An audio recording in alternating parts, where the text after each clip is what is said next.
Finding the courage to change. Detachment as a loving gift. In my codependent relationships, I can observe a cycle of behaviors. Each party reacts to what they think they hear. But my hearing is not so good. I hear criticism when there is none. My internal filters give every innocent remark a negative spin. Since my filters are faulty, my reactions are based on fake news. I'm reacting to something that isn't true.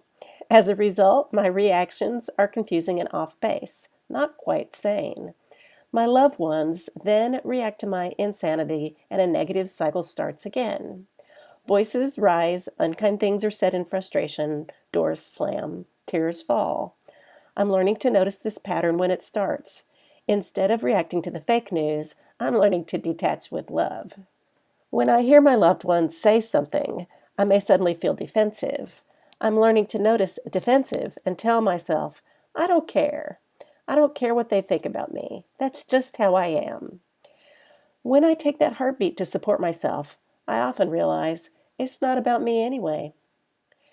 Taking that mental and emotional step back from my first reaction is my loving detachment in action.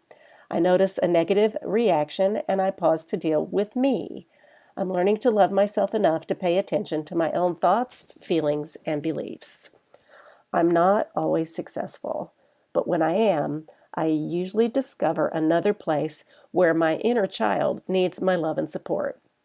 Detachment with love is a gift I give myself. And as I develop in strength and serenity, my new emotional maturity becomes a gift that supports all my relationships.